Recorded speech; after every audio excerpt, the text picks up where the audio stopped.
안녕하세요, 시니어분들. 저는 올해 67세 된 김영수라고 합니다. 오늘 제가 여러분께 들려드릴 이야기는 정말 끔찍했던 실제 경험담입니다. 혹시나 저와 같은 피해를 당하실까봐 이렇게 용기를 내어 말씀드리는 거예요. 지난해 9월이었어요. 저희 부부는 인천 부평구 한적한 주택가에서 조용히 살고 있었습니다. 아내 순자 씨와 함께 30년을 넘게 살던 그 집이었어요. 2층 단독주택의 작은 마당까지 있는 저희에겐 너무나 소중한 보금자리였죠. 그날은 평소처럼 아내와 함께 동네 병원에 정기검진을 받으러 나갔습니다. 여보, 집 문단속 잘했지? 그럼 당연하지. 현관문도 잠그고 창문도 다 잠갔어. 그렇게 말하며 집을 나섰어요. 2시간 정도면 돌아올 예정이었거든요. 병원에서 돌아와 현관 앞에 섰는데 뭔가 이상했어요. 평소 꽂아두던 화분이 조금 비뚤어져 있었고 2층 창문 쪽에 뭔가 흔적 같은 게 보이는 거예요. 순자야, 혹시 우리 나가기 전에 2층 창문 열어뒀나? 아니야, 분명히 다 잠갔는데. 가슴이 쿵쿵 뛰기 시작했어요. 30년 넘게 살면서 한 번도 도둑을 당해본 적이 없었거든요. 떨리는 손으로 현관문을 열었습니다. 집 안에 들어서자마자 정말 말로 표현할 수 없는 참담함이었어요. 거실 장롱이 뒤져져 있고 침실 서랍들이 다 열려 있었어요. 아내가 애지중지하던 금반지들이 사라졌고 제가 평생 모은 적금 통장과 현금 830만 원이 감쪽같이 없어진 거예요. 아이고, 이를 어쩌나. 여보, 우리 미국 사는 딸한테 보내려던 달러 1100달러도 없어졌어. 아내 순자 씨가 주저앉아 울기 시작했어요. 그 돈은 딸아이의 기저귀 사라고 모아둔 거였거든요.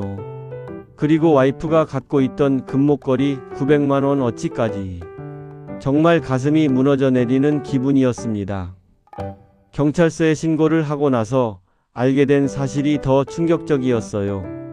김영수 씨, 사실 이 범인 때문에 저희가 5개월째 골머리를 앓고 있어요. 형사 아저씨가 말하길 이 도둑놈이 우리 집만 턴 게 아니라는 거예요. 인천에서 시작해서 강릉, 울진까지 전국 8도를 돌아다니며 빈집만 골라서 털어온 전문 도둑이라는 거죠. 수법이 아주 치밀해요. 낮 시간에 주택가를 돌아다니면서 집집마다 탐색을 해요.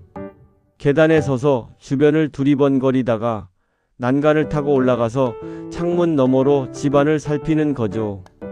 정말 소름이 돋았어요. 우리가 병원 가는 것도 며칠 전부터 지켜봤을지도 모른다는 생각에 형사님이 보여준 다른 피해자들 사진을 보니 정말 무서웠어요. 범인은 정말 치밀했어요.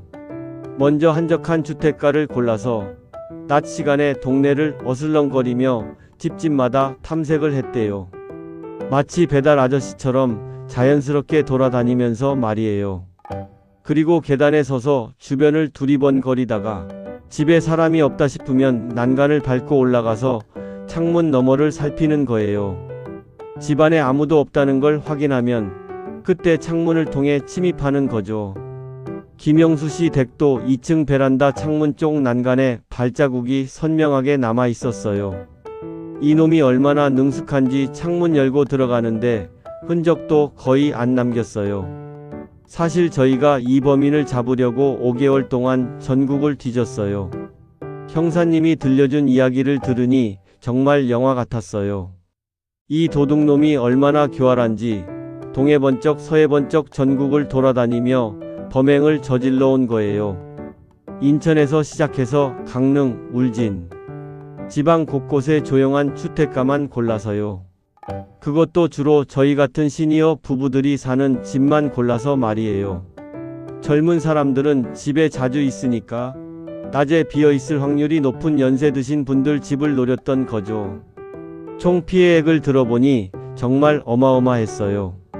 현금만 수천만 원, 금부치, 달러, 상품권까지 전국에서 총 2천만 원어치를 훔쳐간 거래요. 그런데 드디어 지난달에 이 도둑놈을 잡았다는 연락이 왔어요.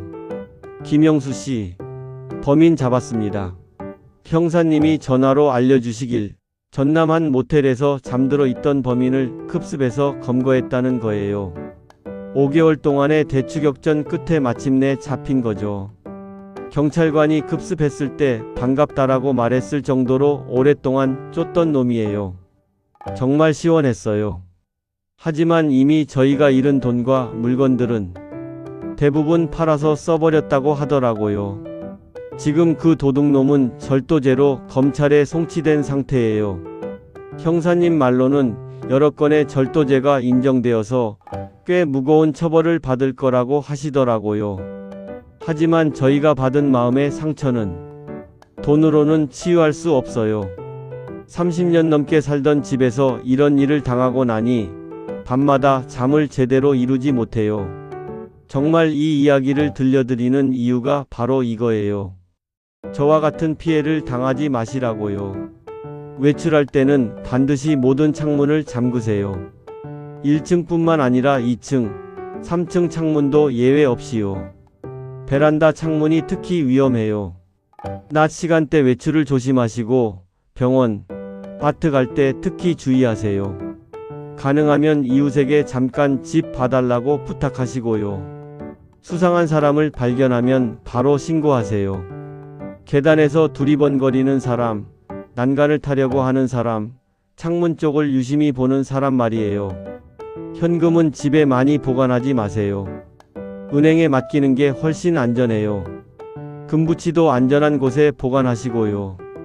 그리고 이웃과 소통하세요. 우리 집 잠깐 비우니까 좀 봐주세요 하면서 서로서로 지켜주는 게 가장 좋은 방법이에요.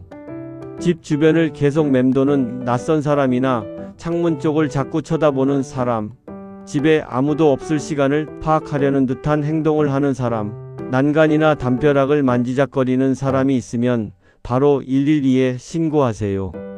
제 이야기가 길어졌지만 정말 꼭 전해드리고 싶었어요. 우리 시니어들이 평생 모은 소중한 재산을 이런 도둑놈들한테 빼앗기면 안 되잖아요.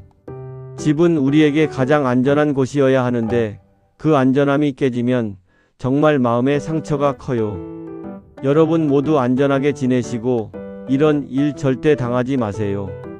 우리 함께 조심하고 서로 지켜주면서 안전한 동네를 만들어가요. 조심하세요, 여러분들.